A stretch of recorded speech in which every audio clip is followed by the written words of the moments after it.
Hey, bubbling.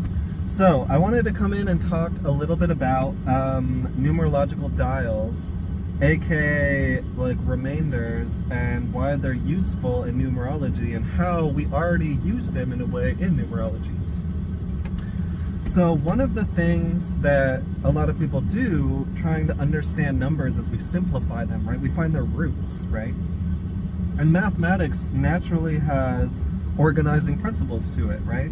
So for example, if we just look at the end of a number, we see where it is by 10, right? So for example, like 15 has 5 in the first place, so it helps us keep track of by 10, right? Now we have 5 more, right? And we have like that repeating, right? We have this whole theme of 10, where it goes 10, 100, 1,000, but it just expands, right? Once we get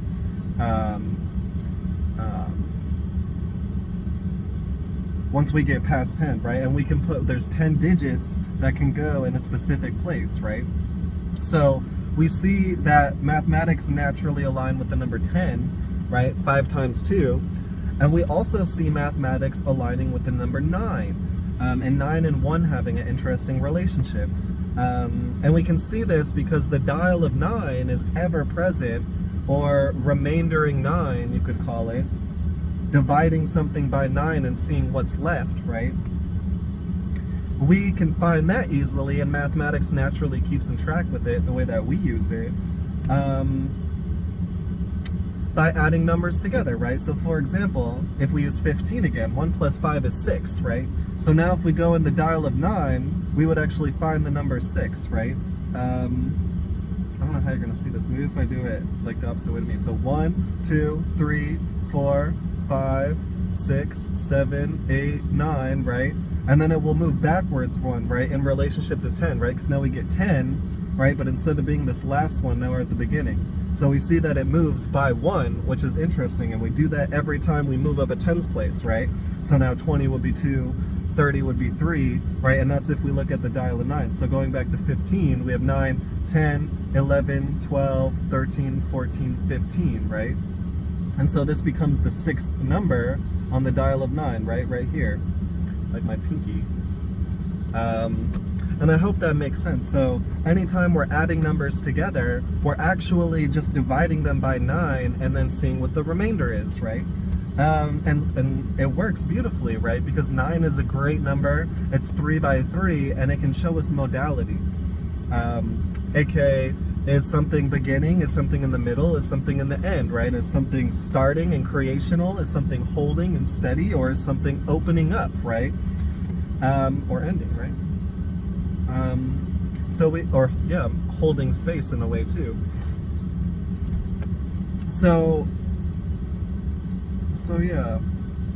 naturally, mathematics has certain organizing principles which are easier to find, right? Like 10 and 9, like I said, because to find the root of something by 10, which we can actually do, is you just look at the last number, right?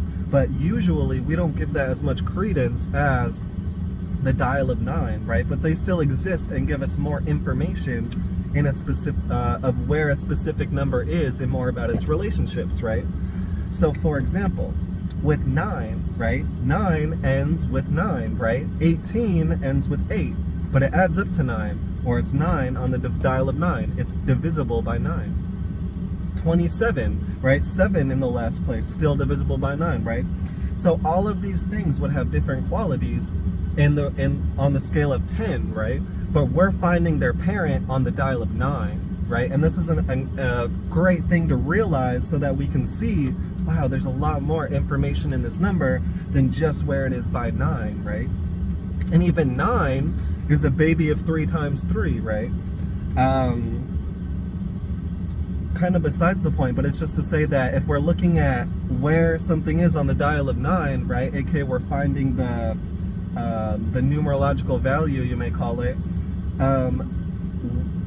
is 1, 4, and 7 all share a similarity, right? They all begin a set of 3 numbers: 1, 2, 3, 4, 5, 6, 7, 8, 9, right? Whereas 2, 5, and 8 also share a middle kind of principle, right? 1, 2, 3, 4, 5, 6, 7, 8, 9, right? And same with the mutable numbers. 3, 6, and 9 all share a space holding component to them, right? They're all end. 1, 2, 3, 4, 5, 6, 7, 8, 9, right? And so we can see that if we're only looking at modality, that 1, 4, and 7 are actually the same, right? But if we're taking it up a notch and now we're looking at the modality of the modality, now we can see what realm these are in, right? The creativity of the person in 1, right? The creativity of the real in 4, right? The creativity of the current, right, in 7, right? And we see all these,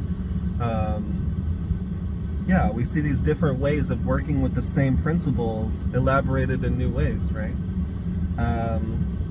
And I find that very fascinating. So, so basically this is a little insight on what we're doing when we're finding the numerological value of something, and how there's also a lot more that is to be uncovered, right? And so if we're looking at the dial of 9, right, one of the things we should know is 9 is an odd number, right? It's not balanced in terms of masculinity and femininity, right? So that means that if you are adding numbers together, right, and then you're taking that as an odd or an even number, you're missing the point, because 9 can't show you if something's odd or even, right? Because if you try to split it in half, you're gonna have like either one hermaphrodite, or they kind of all have to be hermaphroditic, right? They have to be like this mixed gendered kind of thing, right? But we can see, right, what does 9 break up into is 3 by 3, right? And what does 3 associate with? Modality, right? Very interesting. So I just want to get that in people's minds, is that if you want to look at if a number is odd or even, right, the odd or even expression of that geometric root, right, or that numerological root, then you want to look at the number before it's reduced, right? Or you want to remainder 18, right, because now this will include 9, a set of 9 on top and a set of 9 on bottom, where you'll be able to see if it's an even or an odd, right? Because now it's a solid cipher, if that makes sense. You have the entire system, right? You're not adding values where they're unbalanced, right? And we can also look further into a number, right? Like if we decide we want to look at the element of a number, we can look at the dial of 4, right? Remainder 4, right? Or if we want to look at what zodiac sign a number represents, we just combine the dial of 4 and the dial of 3, right? And we get 12. So I just wanted to bring this up a little bit about how we find the value in numbers, and using that system, how we can take it a step further and go so far as to find, say, the zodiac sign. And even further, the 10, right? The 10 number scale can associate with the 10 planets, right? Pluto, Neptune, Uranus, Saturn, Jupiter, Mars, Sun, Venus, Mercury, Moon. And I wouldn't put that in that order. I'll have a video about that. Because there's just symbolic significance to where, to what each number in a measurement or a set of 10 represents, right? And we always want to keep the set that our number is a part of in mind. And this is a big key too. So for example, if we're looking at, say, the months of the year, right?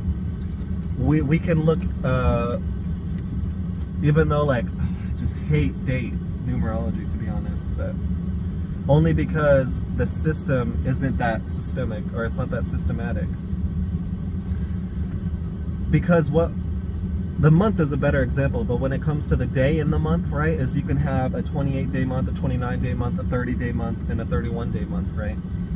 And a lot of these numbers are prime, and it's just so that they are their whole own system, right? They just are their own thing.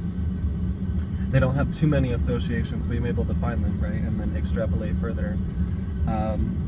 But yeah, if we're looking at the month, right, we're not going to want to see where it is by 9, right? And this is where it kind of makes sense, because then we would have 9 up to 9, and then we'd have 10, which would be 1 again, 11, which would be 2 again, and 12, which would be 3 again, right?